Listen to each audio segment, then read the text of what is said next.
Today we're working through the June 2018 paper 1. Let's go. Each sentence in this section has either one or two words missing. Choose from the four options the word or pair of words which best completes the meaning of the sentence. Number 1. Despite his short temper, his willingness to give of his wealth to help others to succeed led people to call him A. Hasty, B. Foolish, C. Benevolent, or D. Old fashioned. And the answer is benevolent, which means kind. Number 2. When parents display a blank for one child, the others are likely to feel blank. And we are going to choose C. Preference and jealous. When parents display a preference for one child, of course, the others are going to feel jealous. 3. An attack on someone when that person is most vulnerable may be blank, but is always blank. And the answer to that is T, effective and unkind. When we attack somebody when they're vulnerable, it may be effective for the purpose we want it to serve, but it's always unkind to do so. 4. While the committee members blank insults across the floor, the chairman tried in vain to blank order. And the answer to that is A. The committee members hurled, which means to throw. They're throwing insults across the floor, and the poor chairman is trying without success to restore or to get order back. Number 5. To conceal his true activities, the spy quickly blank a plausible excuse for his presence there.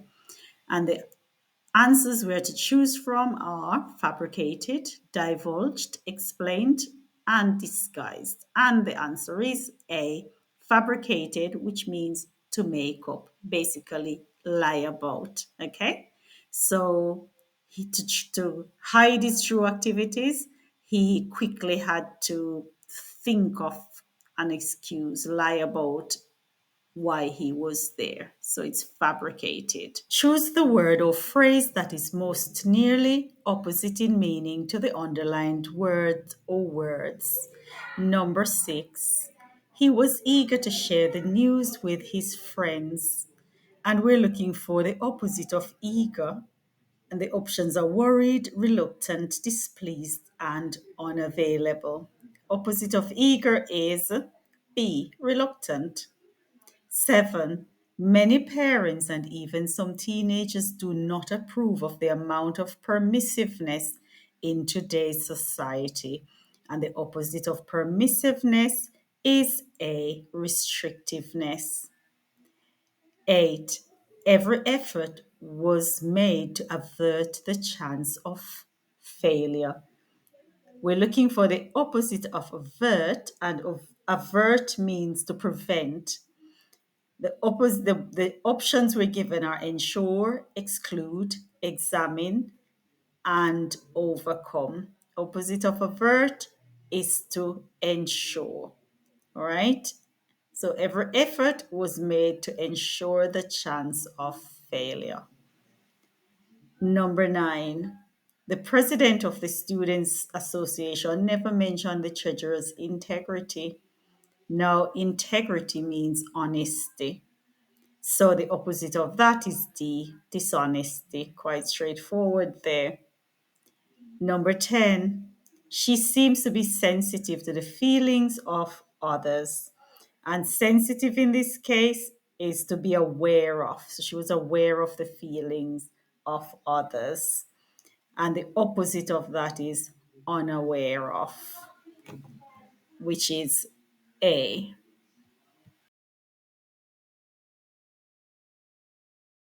Revise each of the following sentences according to the directions that follow it. Do not change the meaning of the original sentence. Look at the options A to D for the word or phrase that best suits your revised sentence. Question 11.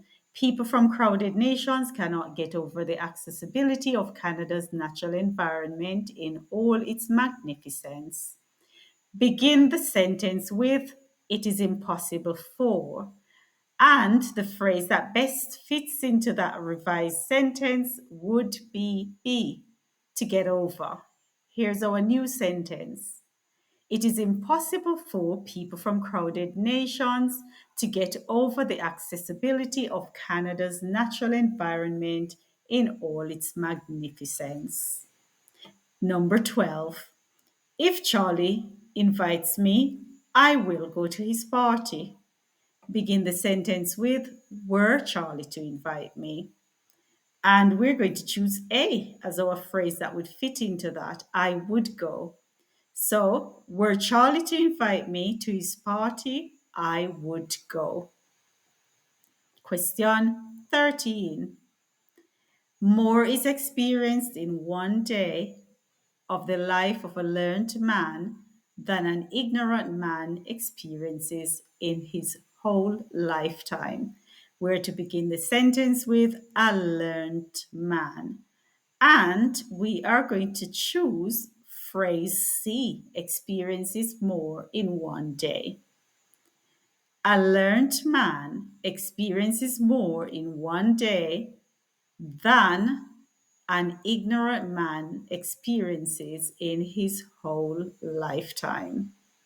Question 14.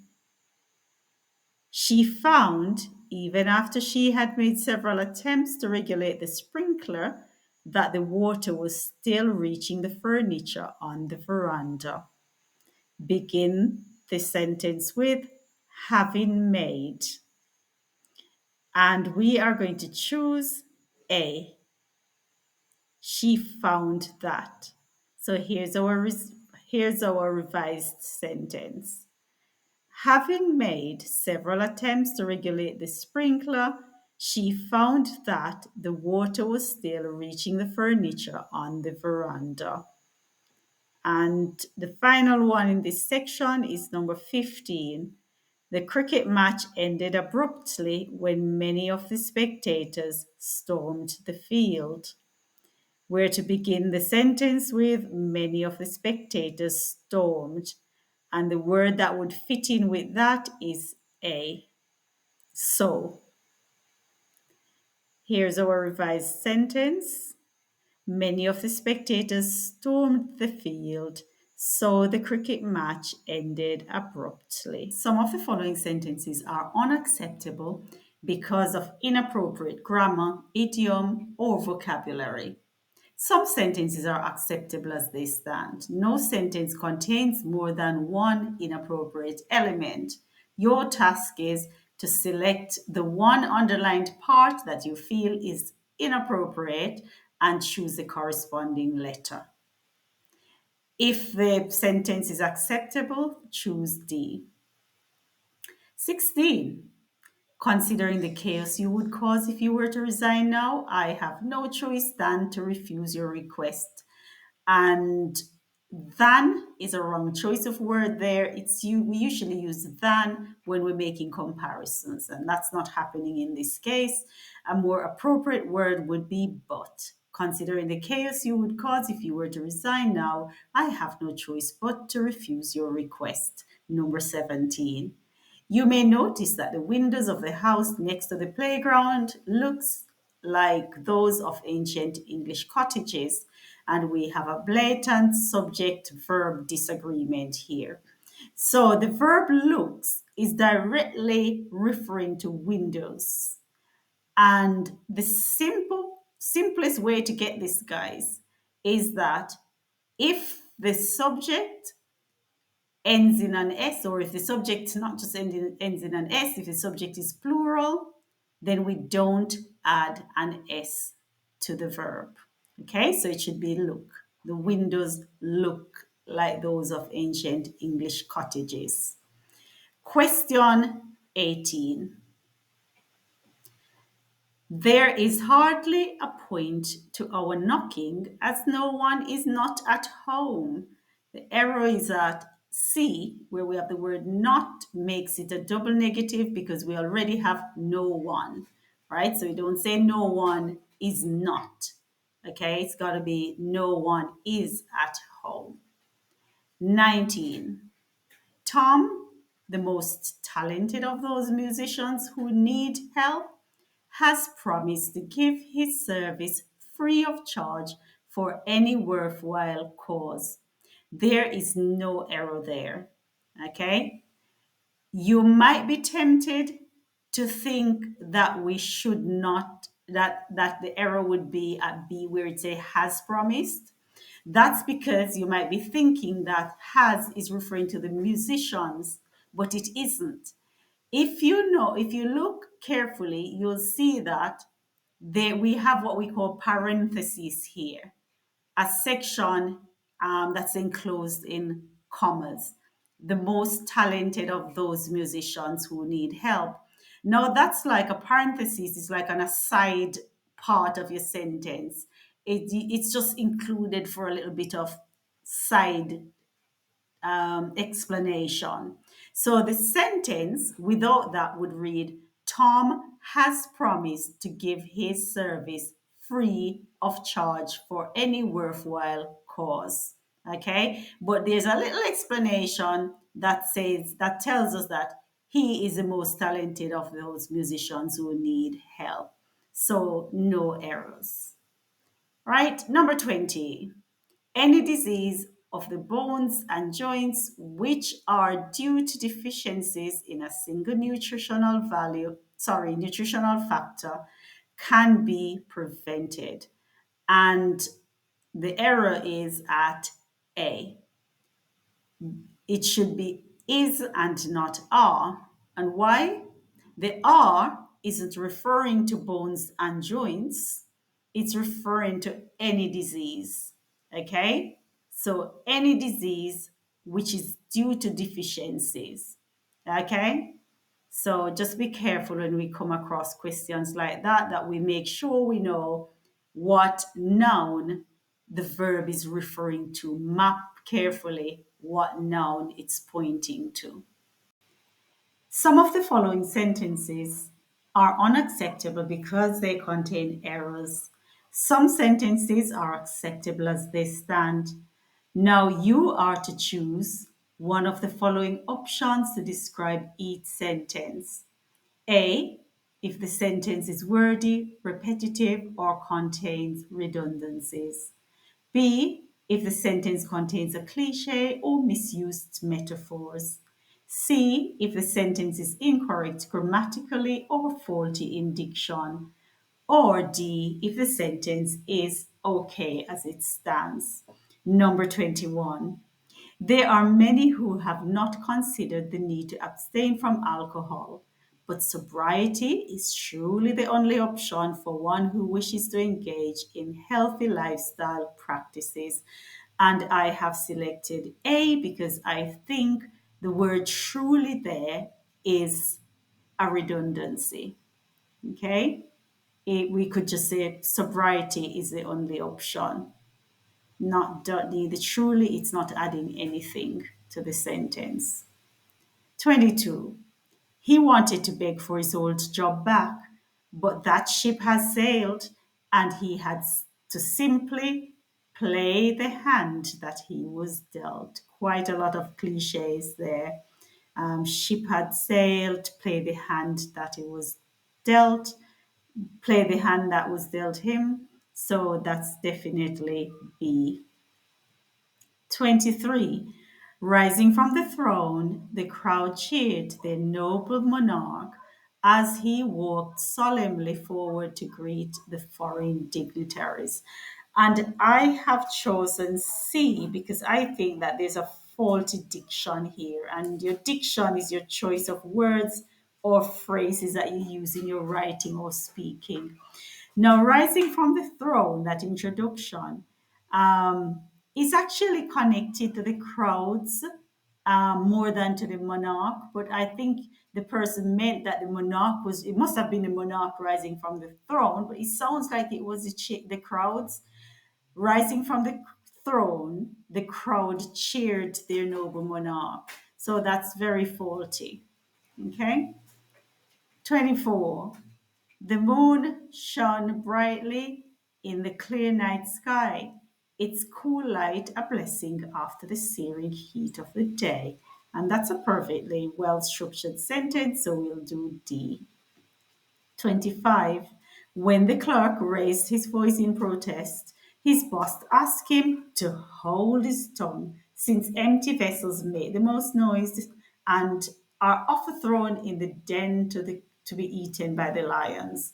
There's a lot going on here. Hold his tongue, very cliche. Also, empty vessels make the most noise. And of course, I don't know what's happening with this thrown in the den to be eaten by the lions. That's definitely misused because it does not relate to the rest of the sentence. This is the comprehension section, and our first passage is a poem called An Even Shape. Her garden looks in through my window, crisscrossed by the white lattice. Coolers, they call them, but they are also hiding places for small girls playing. Her garden stands neatly round our house, travels politely onto the veranda to sit in pots or hung leafily down from large earth colored urns. She lives with Mama, shepherding her with her full body, the hesitant ins and outs of Mama's half blind days, feeding her frail consciousness with edited Gleaner news and homemade chicken soup. In her home, borrowed children touch the china birds with hands wiped clean from eating sticky cakes, each with a cherry on top, or press moist, breathless kisses round the corners of her smile. Sometimes she fills the space out with music, spreading out nostalgia through strings and flutes, old fashioned love songs of blue moons and forever until. Shameful peeping Tom, I sit silent in my lattice watching the even shape of her days. To catch just once a wider open door behind her steady eyes.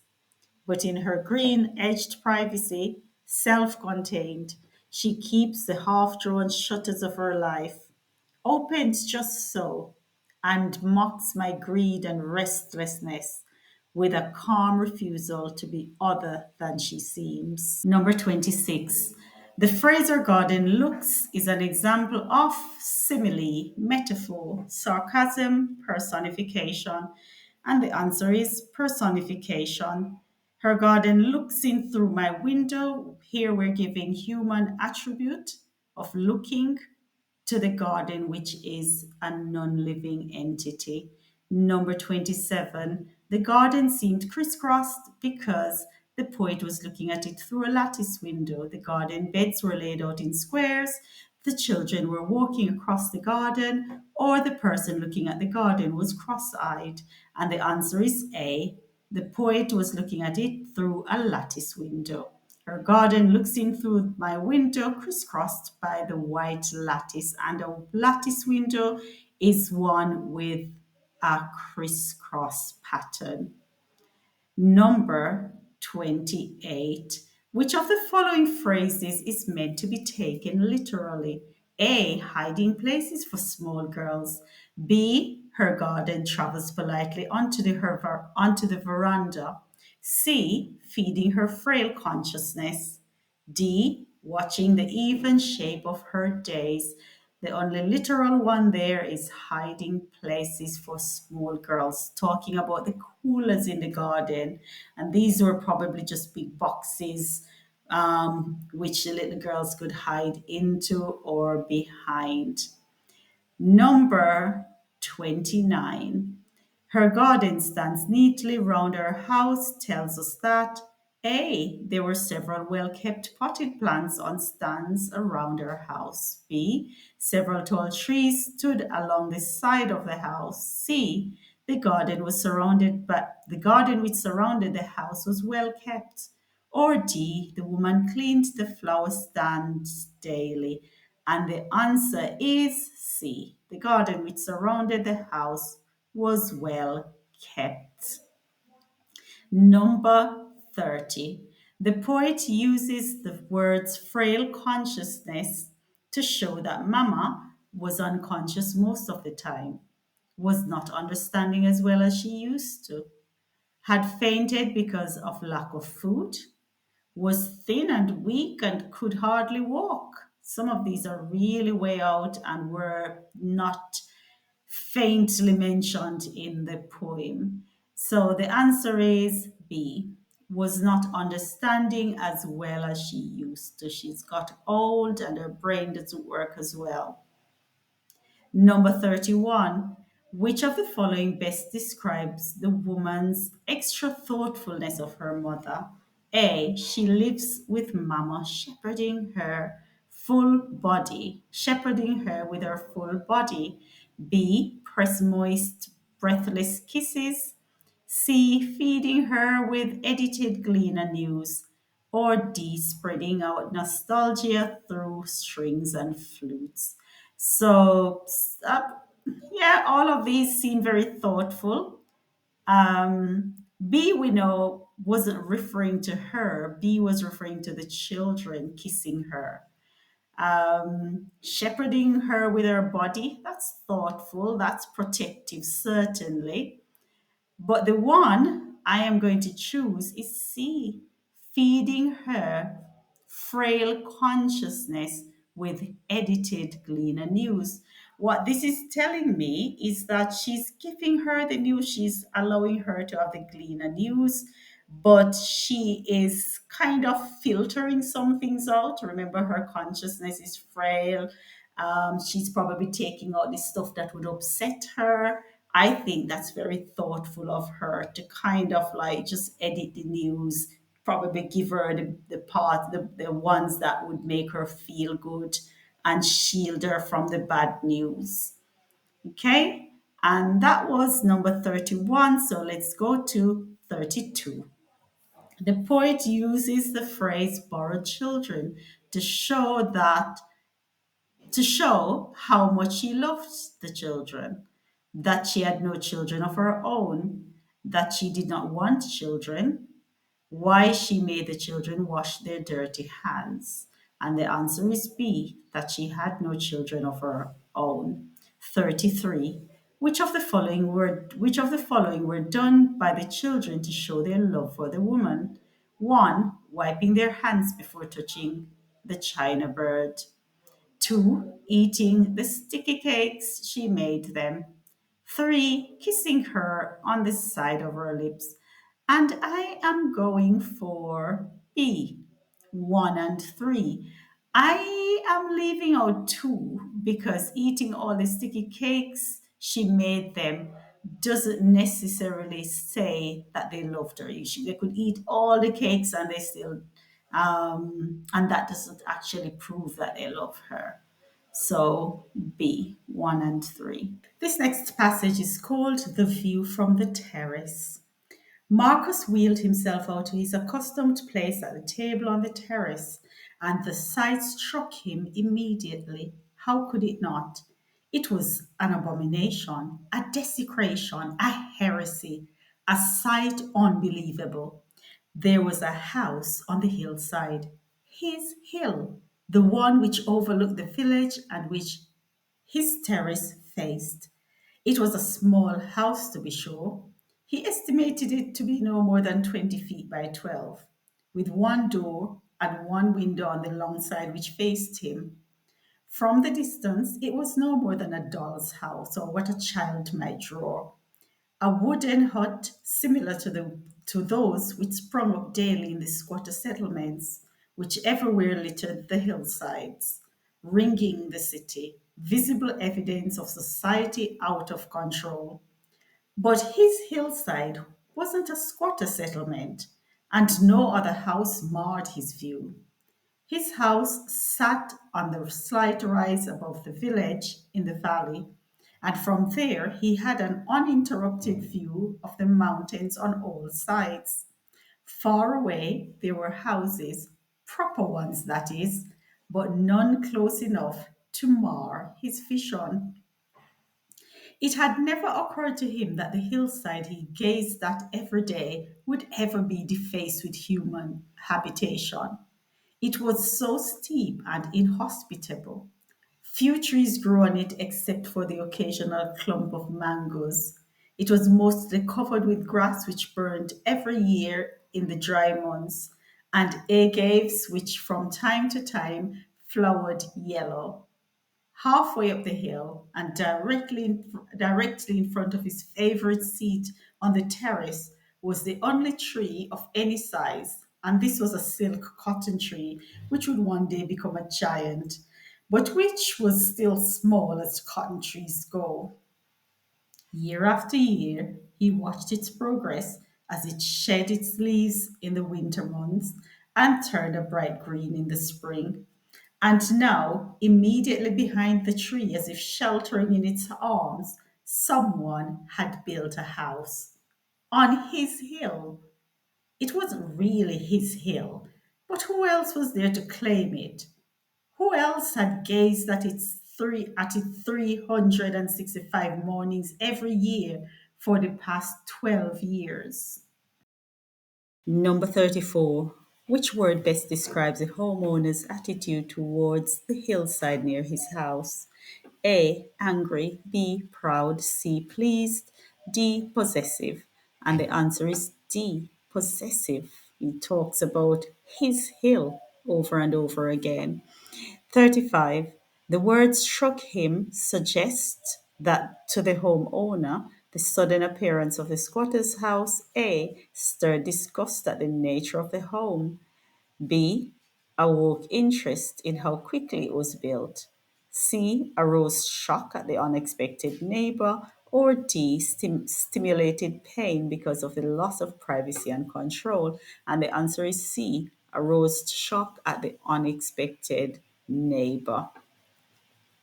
Question 36. The phrase sat on, and this is talking about the house sat on the hill. The house sat on tells us that the house is A. Set into the hillside, B. Comfortably situated, C. Precariously located, or D. Placed directly on the hill. And we're going to choose B. Comfortably situated. Set into the hillside it sounds as if the house is embedded into the hillside, and that wasn't suggested. C. Precariously located. Precariously means dangerously, and there was no indication of that either. And placed directly on the hill felt a little bit too literal for the tone of this writing, as if you just take it up and you've put it on top of the hill. Okay? And 37. Which of the following did the homeowner believe gave him the right to claim the hill? Is it A, its proximity to his home? B, it was not easily accessible? C, the length of time he had lived there? Or D, no one had moved in for some time? And the answer is C, the length of time he had lived there. And you can look at the evidence highlighted above. 38. The word littered highlights the owner's belief that the squatters' settlements were 1. Temporary, 2. A blemish, 3. Poorly built. Now, littered is suggesting that they were scattered on the hillside in an untidy way. And squatters, the fact that a squatters settlement, you're expecting it to be poorly built or of inferior quality. So I am going to go for 2 and 3. It was a blemish and poorly built. It was poorly built, or they were poorly built. Number 39.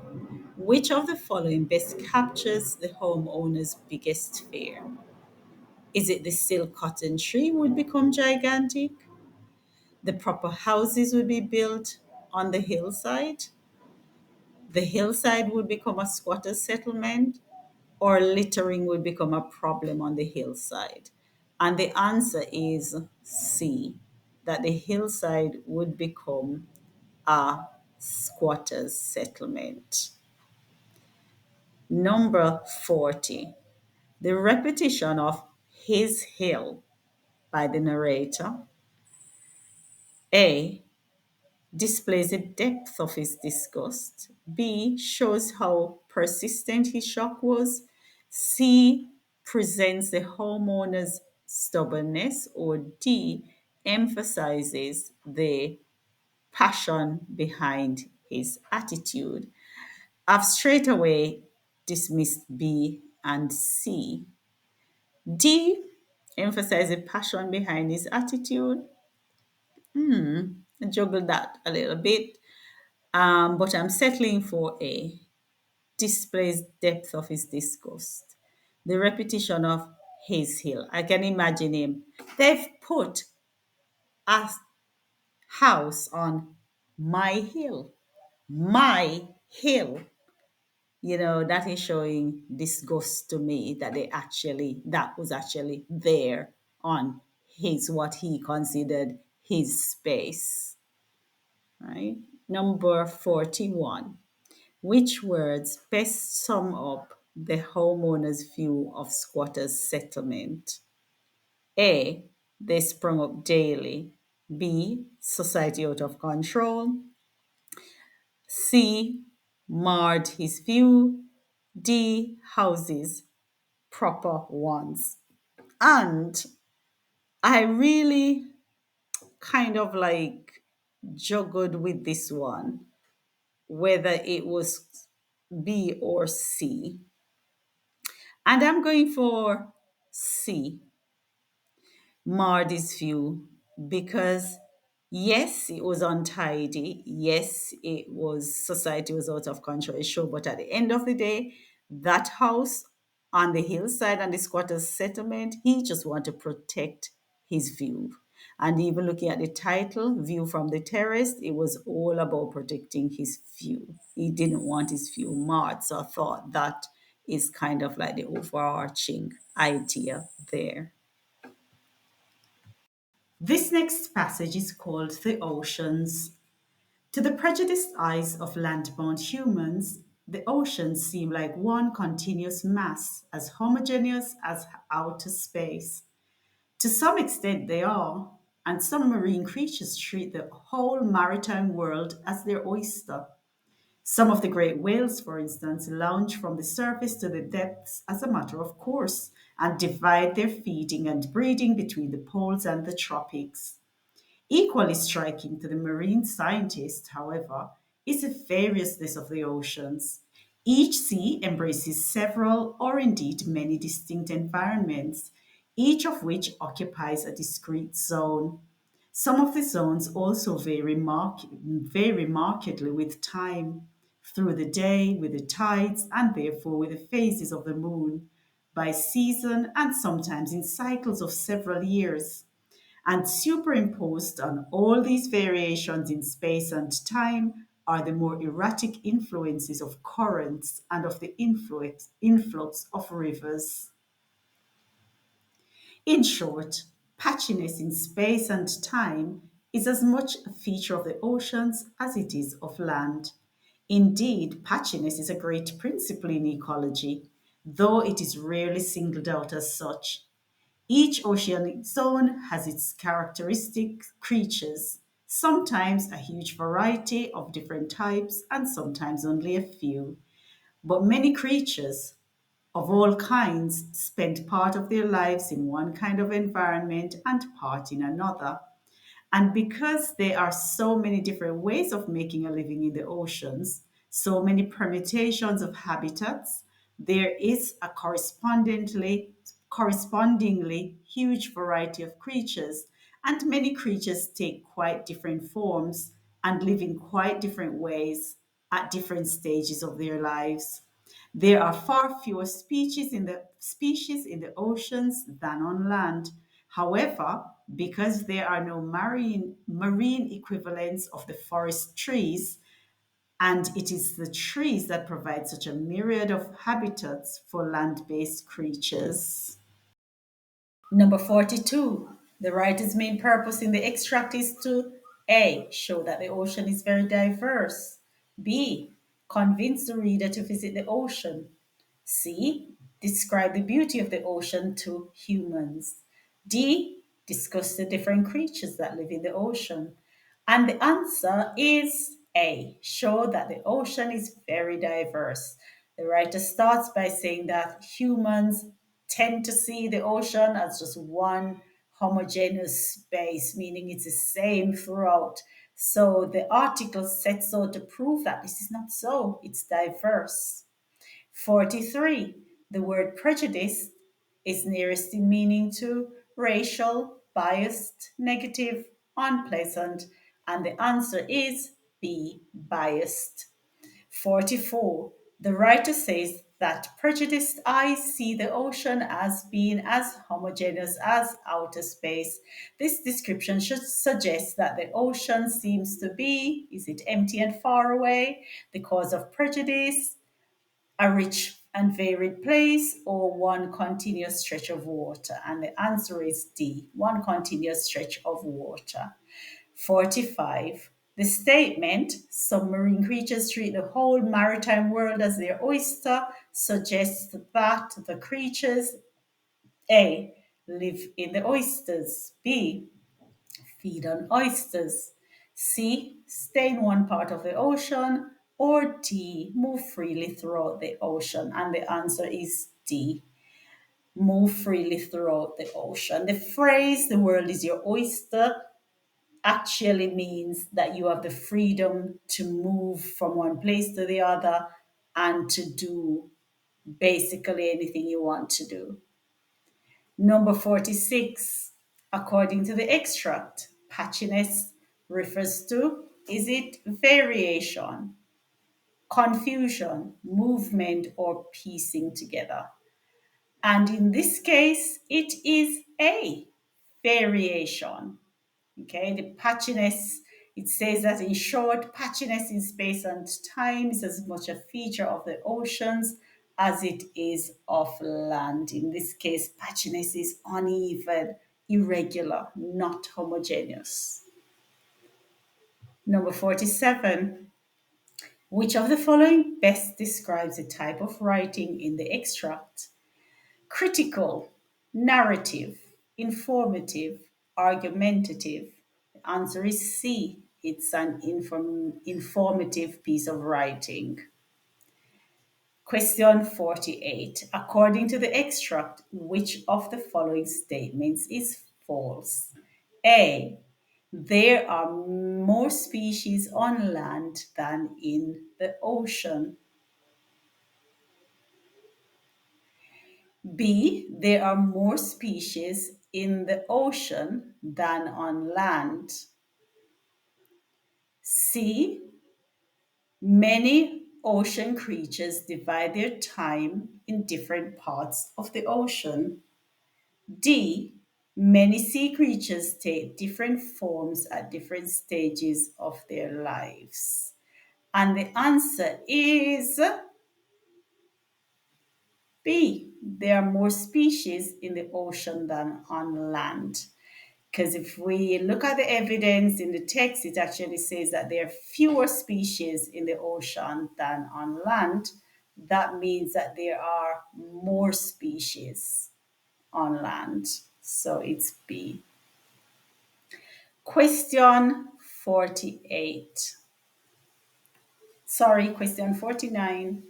The clause, there are so many different ways of making a living in the oceans, refers to A. Tourists, B. Fishermen, C. Scientists, D. Marine creatures.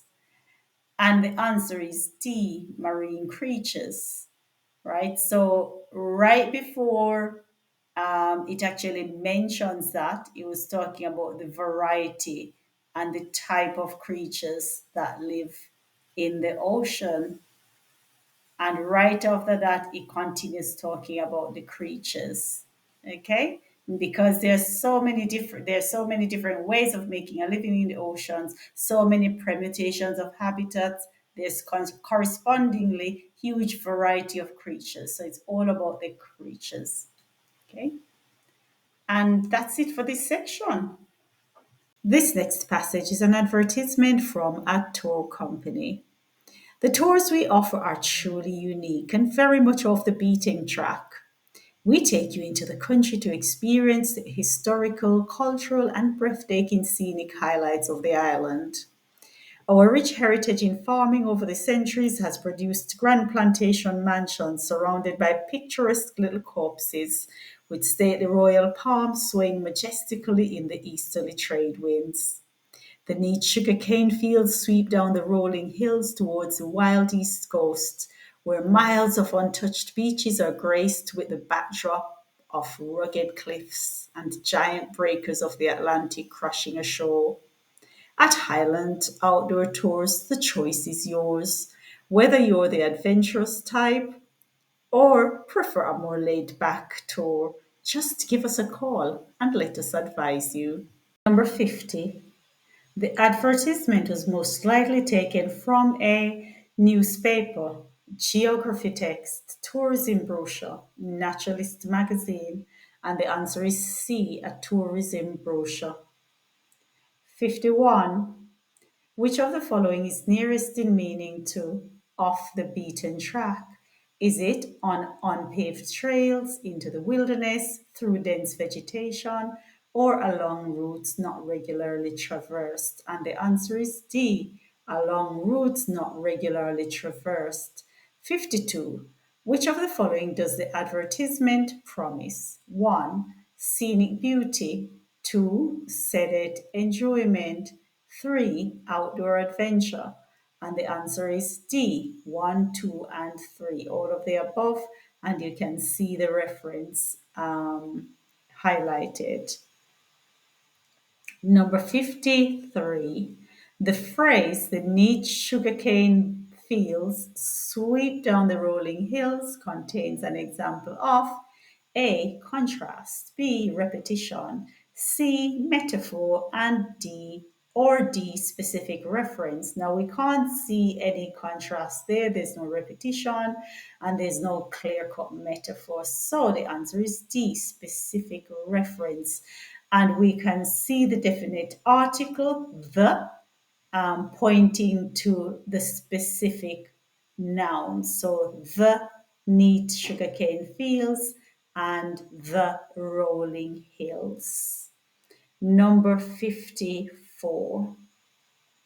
The advertisements seek to persuade the reader mainly through the use of A. Detail, B. Imagery, C. Suspense, D. Exaggeration.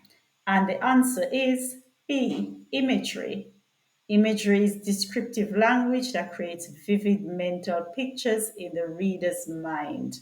And we've seen lots of that in the article. Our final passage is an advertisement. Join our Caribbean Miles program. You can earn Caribbean airline miles every flight. Plus, when you fly, drive, or shop, you will earn miles even faster. Our membership. Members who fly 20,000 miles on Caribbean Airlines within a calendar year are eligible for a silver membership. Flying 40,000 miles qualifies members for a gold membership, while flying 80,000 miles qualify members for an executive gold membership. Now, here's what you get with a silver tier membership: unique member credentials, a 3,000 miles bonus upon attainment of silver tier status, preferential check-in and priority boarding on all Caribbean airline flights, waiver of day change penalty and redeposit fee on reward tickets, gold tier membership, unique member credentials, a 5,000 miles bonus upon attainment of gold tier status, preferential check-in and priority boarding on all Caribbean airline flights, waiver of day change penalty and redeposit fee on reward tickets, expedited award delivery at no cost. Now, this section tells you about the destination, the awards, and the miles that you need. I am going to encourage you to stop the video and to study it, as I'm not going to read through all of it. Question 55. What does the airline promise if a person joins the Miles program? Faster travel, free shopping, frequent shopping, rewards for every flight. The answer is D, rewards for every flight. Question 56. How many bonus miles does a silver tier member receive? 3,000, 5,000, 7,000, or 8,000? And the answer is 3,000. 57. To which of the following destinations can a person fly using 25,500 airline miles? Asia, Africa, Europe, North America. The answer, as you can see from the evidence above, is D, North America. 58. According to the advertisement, what should a prospective member do if more detailed information is needed about the benefits of the program? Fly frequently, visit the airline's webpage, visit the airline's offices, or join the Miles program? The answer is B, visit the airline's webpage. 59. Which technique does the advertisement use to appeal to travelers to join the Miles program? Facts, opinions, persuasive language, or personal experience? The answer is A. It's pure and simple facts. 60. The main purpose of the advert is to encourage persons to enjoy air travel, receive an executive gold card, fly more often, or become members of the Miles program. And the answer is D, become members of the Miles program. I hope this video has been beneficial to you. I wish you all the best for your English and other CSEC exams that you're sitting. Please support by liking and subscribing.